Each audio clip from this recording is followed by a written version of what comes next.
what is a change manager and what do they do? I've come here today to talk to Graham Goodwin, who's going to explain it all to me for the price of an expensive coffee. Graham, you're a change manager. What do you do? So the role of the change manager is really to bring projects to life. So, for example, if you're building a salt shaker, as a project manager, you know you have to build a salt shaker because it tells you in a business case you have to do that. The role of the change manager is to make sure that when that salt shaker is being built, it's fit for purpose. Does it work with what your staff need it to do? Is it in a way that is easy for colleagues to use? And actually, are they going to use it at the end? So if you look at success parameters, if I'm a project manager, my success is about sticking to budget. It's about delivering on time. It's about delivering to the targets I was given when I initially kicked off. If I'm a change manager, it's about, are people using the salt shaker or are they not using the salt shaker that we've built? So should a project manager be doing these things as well? I think everyone should be doing these things as well. If you think that the role of change is about adoption, whatever it is you're building as a project manager, you presumably want the business to adopt, because your deliverables and your success should be based on the amount of change it's made to the business, the amount of improvement and benefits given to the business. So if you don't have a change manager there, and traditionally it always was project managers that picked this up, then absolutely you should be doing the change management aspect. You should be engaging with the users, because if you don't engage with users, how do you know it's going to work?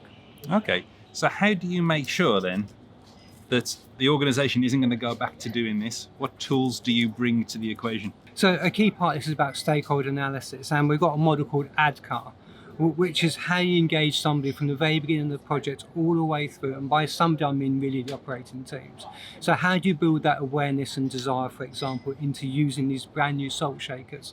And then how do you build the knowledge as to how to use a salt shaker? And then how do you get their adoption? And then how do you make sure that they keep using the salt shaker and don't go back to their well-tested Excel kind of salt? And how we do that is by measuring the benefits, and we actually go in and make sure that the teams can no longer use their pieces of salt. You might take it off their tables, for example, so they can no longer use it, and they're forced to use this stuff. But ideally, you want this to be so much better than the old salt shaker. So embedding change seems to be a high priority for you then. And it is typically where a lot of projects go wrong, that they actually go through all the hard work, they make the change, they do the work, and then people just backslide into doing what they've always done before? Yeah, and it's a natural reaction, isn't it? If you're used to using this kind of salt and someone comes along with this kind of salt shaker, which is more complicated to use. I mean, this one's got a little lever on top and all sorts of things like this. This you just rip the top off. So it's natural human behaviour to go back to what I'm familiar with, which is I'll grab half a dozen of these salts. So the role of change is really about making people think it's much better that I use this newfangled salt shaker because it's so much easier to use, it's better for the environment, whatever it happens to be. So selling the benefits, what's in it for me, and then measuring them afterwards to make sure they don't start slipping back, and supporting the team leaders and managers to make sure they're also communicating the same messages and fundamentally moving these out of people's desks. So it seems like there's a lot of understanding people's motivations and psychology involved with the role. Would you say that's true? I do think it's true. I mean, there's a bit of an argument, isn't there, that change management can be a bit wishy-washy. It can be a bit, it's all about psychology.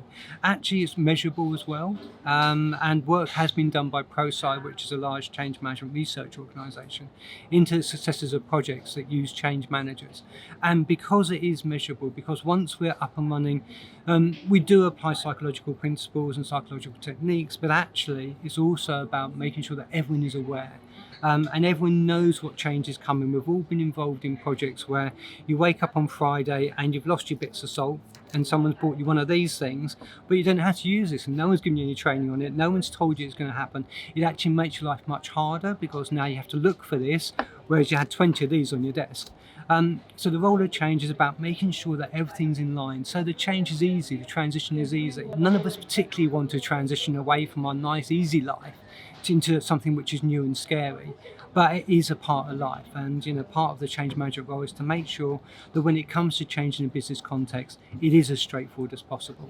These changes are taking place. You're talking about people's experiences, what's on their desk, their learning. So it seems to be very focused at the individual, but I'm guessing there that you target the individual, that rolls up to the team level, that rolls up to the organizational level, and then you're changing culture as well as part of your work.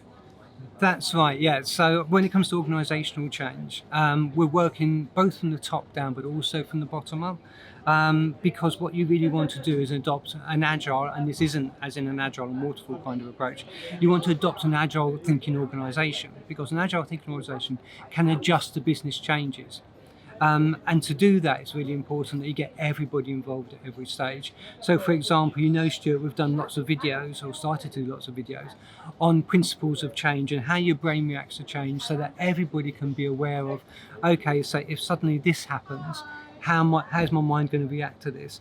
But also we're doing videos on the principles of Clark, which is how leadership can influence change, and how influence can change how the organisation behaves when it's exposed to change, and we all will be going forwards.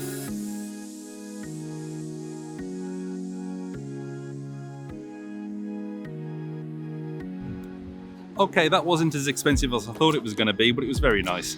Thank you again, Graham, for all of the advice and all of the insights. Now, Graham's actually appeared on the channel before, and it didn't cost me a coffee. He actually joined for a Zoom call where he talked about change management qualifications. That video can be found over here. By all means, give it a click, and I'll see you there.